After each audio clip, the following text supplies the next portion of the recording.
गहराई में छिपा एक जंगल था जिसे लोग रहस्यमयी जंगल कहते थे। यह जंगल इतना घना था कि वहां सूरज की रोशनी भी मुश्किल से पहुंचती थी। जंगल के बारे में एक अफवाह थी कि वहां एक खजाना छिपा है, लेकिन जो भी उसे ढूंढने गया वह कभी वापस नहीं लौटा। जंगल में एक लोमड़ी जिसका नाम नंदिनी था, बड़ी चालाक और समझदार थी। नंदिनी को अफवाहों पर भरोसा नहीं था। उसने सोचा, अगर खजाना सचमुच वहां है तो मुझे इसे ढूंढना चाहिए। एक दिन उसने अपने दोस्तों गुल्लू भालू, टीटू बंदर और चीकू खरगोश को बुलाया और अपनी योजना बताई। गुल्लू ने कहा, यह खतरनाक हो सकता है। लोग कहते हैं कि वहां अदृश्य शिकारी रहते हैं। लेकिन नंदिनी ने हिम्मत दिखाई और बोली, डरने से कुछ नहीं होगा, हमें बस सावधानी से काम करना होगा। अगली सुबह चारों ने जंगल में कदम रखा।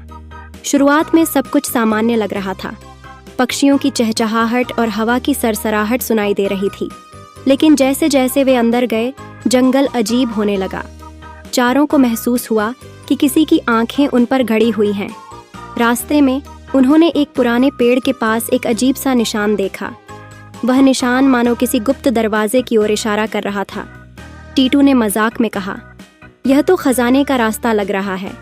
लेकिन नंदिनी ने गंभीरता से कहा, हमें सतर्क रहना होगा, यह कोई साधारण जंगल नहीं है।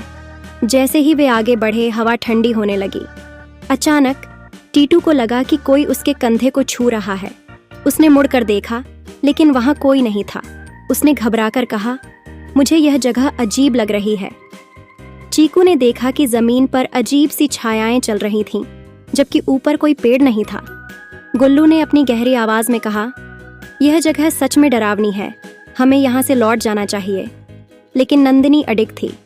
उसने कहा, अगर हम डर गए तो हम कभी खजाने तक नहीं पहुंच पाएंगे।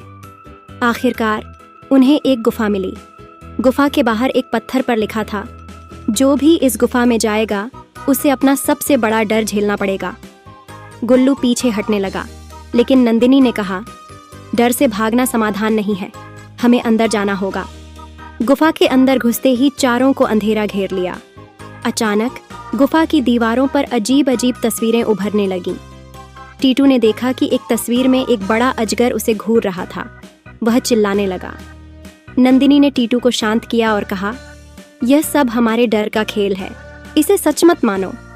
जैसे जैसे वे गुफा के अंदर बढ़ते गए, उन्हें महसूस हुआ कि गुफा उनकी सोच को पढ़ रही थी। चीकू को लगा कि वह अंधेरे में खो गया है। गुल्लू को ऐसा लगा कि वह गुफा की छत के नीचे दब रहा है। लेकिन नंदिनी ने कहा, हमारा डर ही हमारी सबसे बड़ी बाधा है, इसे हरा दो और हम खजाने तक पहुंच जाएंगे। आखिरकार वे गुफा के आखिरी हिस्से में पहुंचे। वहां एक बड़ा सा दरवाजा था जिस पर लिखा था, जो सबसे ज्यादा निडर है वही इस दरवाजे को खोल सकता है। नंदिनी ने हिम्मत करके दरवाजे को छुआ। दरवाजा धीरे धीरे खुला और अंदर एक चमचमाता खजाना था। लेकिन खजाने के साथ एक और संदेश था, सच्चा खजाना तुम्हारे डर पर विजय है। चारों ने समझा कि खजाना सिर्फ सोने चांदी का नहीं था। असली खजाना उनके डर पर जीत और उनके साहस में छिपा था।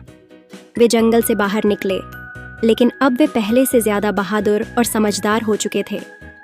इस घटना के बाद नंदिनी और उसके दोस्तों ने जंगल की कहानियों को फैलाना बंद कर दिया और दूसरों को सिखाया कि डर को कैसे हराना है।